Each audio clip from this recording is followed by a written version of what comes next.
तर नमस्कार मंडळींनो. आता हा जो व्हिडिओ आहे तो आहे लेण्यांद्रीकडे जाण्याचा. ओझरचं दर्शन करून आता आम्ही लेण्यांद्रीच्या दर्शनाला निघालोत. लेण्यांद्री हे गाव तिथून खूपच जवळ आहे. म्हणजे एका दिवसात जर तुम्ही निघाला तर तुमचे दोन्हीकडचेही दर्शन होतील. इतकं सुंदर वातावरण याच्या आधी मी कधीही बघितलं नव्हतं. खूप सुंदर घरं, रस्ते आणि पाण्याची व्यवस्था अप्रतिम, स्वच्छता खूप सुंदर होती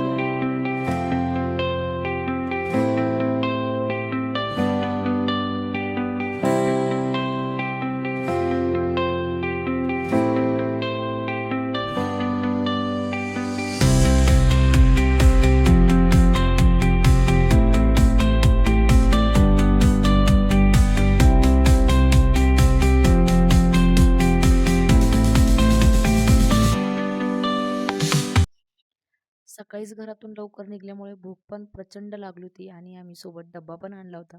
म्हणून आम्ही एका शेताच्या ठिकाणी उभा राहिलोत आणि इथला जो नजारा होता खूप सुंदर होता. इथून जवळच लेण्यांद्रीचा हा बघा, हा डोंगर आहे. तिथे लेण्यांद्रीच्या गणपतीचं मंदिर आहे आणि लेण्या देखील आहेत. इथे एक छानसं शेत होतं आणि तिथे आम्ही परमिशन घेऊन मस्तपैकी आंब्याच्या झाडाखाली आम्ही सकाळी सकाळी आता डब्बा खायला बसलो. मस्तपैकी रात्रीच इडलीचं पीठ रेडीमेड आणलं होतं आणि त्याच्यामुळे पहाटेच उठून मी त्याच्या छान मऊ लुसलुशीत इडल्या आणि चटणी बनवली. थोडा चिवडा देखील घरून आणला होता. सकाळचा हा आमचा मस्तपैकी छान पोटभर नाश्ता झाला. कारण बाहेरचे पदार्थ घेण्यापेक्षा आपलं घरगुती बनवलेलं कधी पण छानच असतं. म्हणून ह्या हिशोबाने आम्ही घरून 2 वेगवेगळे डब्बे आणले होते. हा सकाळचा नाश्त्याचा डब्बा होता आणि त्याच्यानंतर जेवणाचा सुद्धा आम्ही एक छानसा डब्बा घेऊन आलो तो आम्ही नंतर दुपारून खात होतो. कारण सकाळी 8 वाजता आमचं दर्शन होऊन आम्ही 8:30 वाजता हा डब्बा खात होतो. त्याच्यामुळे खूपच छान वाटत होतं आणि वातावरण तर इतकं छान होतं, अप्रतिम होतं. शेती खूप छान होती. त्याचं मी थोडंसं शूट घेतलं. ह्यांचं शेत खूप सुंदर होतं. छोटंसं घर होतं. छोटासा पाट वाहणारा होता इथे जवळच आणि आता आम्ही निघालो होतो लेण्यांद्रीच्या दर्शनाला. वाटेत ताई म्हणाल्या, की "इथे हरळी खूप छान दिसतीये, म्हणून आपण इथूनच दुर्वा घेऊ." कारण आम्ही आता फुलं देखील सोबत आणली होती गणपतीला वाहण्यासाठी. ही बघा किती सुंदरशी दुर्वा आहे. नाश्ता केला आणि आता आम्ही निघालोत लेण्यांद्रीच्या दर्शनाला.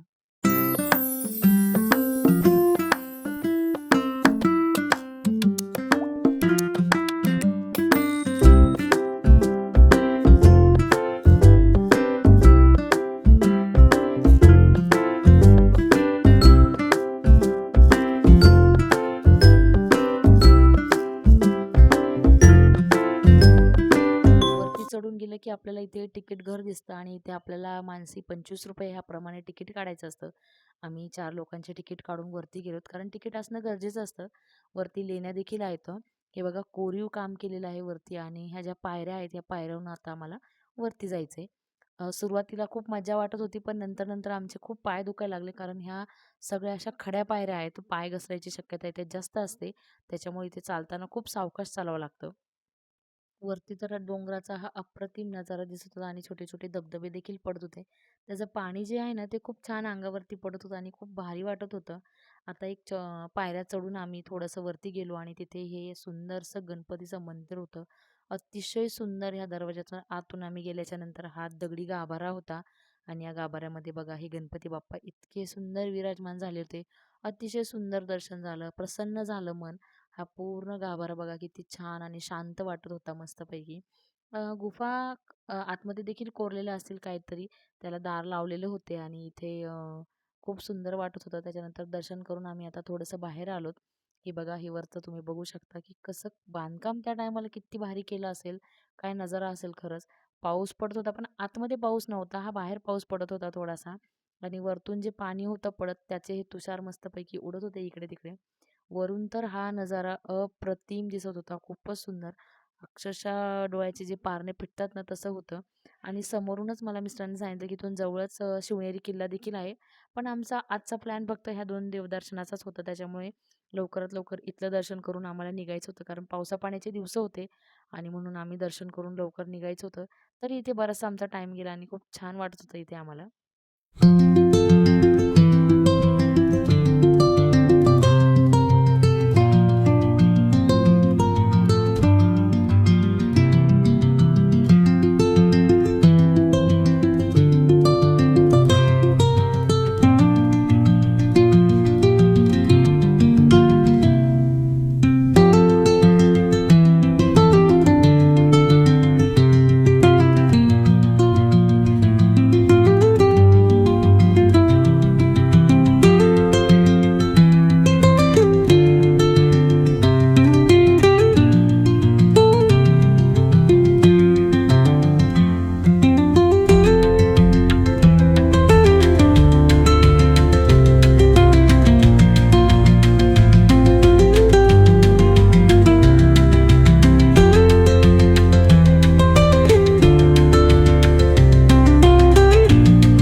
थोड्या पायऱ्या एकदम निमुळत्या पायऱ्या आहेत आणि इथून पाय हमखास घसरतोच. तसं माझंही झालं आणि मी पण पाय घसरून इथे थोडीशी पडले.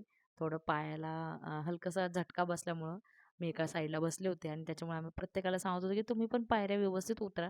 खाली उतरताना जरा पाय दुखतातच कारण एवढं आपण पायऱ्या चढून आल्याने जो पायाला त्रास होतो, तो उतरताना देखील होतो. त्याच्यामुळे पायऱ्या ज्या आहेत त्या हळू उतराव्या लागतात. त्याच्यानंतर खाली आम्ही मार्केटला आलो आणि खाली खूप सुंदर असं मार्केट सजलेलं होतं. छान वाटत होतं ते मार्केट बघून. खूप लाकडी वस्तू तिथे डेकोरेशनच्या खूप छान होत्या. आपल्यासोबत जर काही वयस्कर व्यक्ती असतील तर त्यांच्यासाठी इथे डोलीची पण व्यवस्था होती.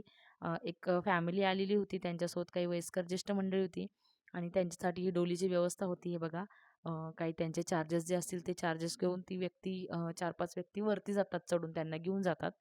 त्याच्यानंतर आम्ही फार थकलेलो होतो त्याच्यामुळे इथे ह्या काकूंच्या इथे आम्ही लिंबू सरबत पिण्यासाठी थांबलो होतो. हे बघा हे अशा पद्धतीने घेऊन जातात. त्यांचे जे चार्जेस असतात त्या हिशोबाने ते वरती नेत होते आणि त्यांच्यासोबतची बरीचशी मंडळी जी ज्येष्ठ नागरिक होती ती जात होती. इतकं सुंदर लिंबू सरबत होतं, अद्रक टाकलेलं होतं छानपैकी आणि ते पीत आम्ही तिथे बसलो होतो. त्याच्यानंतर एका बोर्डवर ही सुंदरशी माहिती होती. याचं काय महत्त्व आहे आणि ह्या कशासाठी इथे लेण्या आणि प्लस गणपती मंदिर आहे. त्याचं हे संपूर्ण शूट मी इथे घेतलेलं आहे. ह्याला लेण्याद्री प्लस गिरिजात्मक गणपती असं म्हटलं जातं. वॉशरूमची पण व्यवस्था होती साईडला. इथे एक बकुळीचं झाड दिसलं आणि त्या बकुळीच्या झाडाचा मोह आम्हाला आवरत नव्हता. म्हणून आम्ही ते बकुळीचे फुलं तोडले. कारण मराठीच्या पुस्तकामध्ये बकुळीच्या फुलांचा सडा हा नेहमी ऐकण्यात होता आणि तो हातात घेतल्यानंतर त्याच्या वासाने खूप छान मला वाटत असंही होतं. फुलांचा निसर्गाचा प्रचंड नाद आहे आणि त्याचं शूट मी नेहमी करत असते. आता आम्ही परतीच्या प्रवासाला लागलो होतो. जेवणाची देखील इथे व्यवस्था होती, पण आम्ही सोबत डब्बे आणले असल्यामुळे आम्ही त्या जेवणाच्या ठिकाणी गेलो नाहीत. इथे महाप्रसाद आणि त्याचे कुपन्स भेटतात बघा. टायमिंग पण दिलेला आहे आणि त्याच्या बाजूला स्वच्छतागृह पण आहे. म्हणजे तुम्ही लांबून जर आला असाल तर तुमच्यासाठी सगळ्या सुविधा इथे आहेत. मार्केट खूप सुंदर होतं आणि त्यातल्या त्यात लाकडी वस्तू इथे तुम्ही बार्गेनिंग करून जर घेतल्या, तर त्या तुम्हाला खूप छान किमतीमध्ये मिळतात. आणि आता आम्ही पुढच्या प्रवासाला निघणार होतो आणि हे गणपतीचं मंदिर आणि इथलं दर्शन पण खरंच खूप सुंदर झालं होतं आमचं. आणि तुम्हाला हा व्हिडिओ कसा वाटला मला नक्की सांगा. धन्यवाद.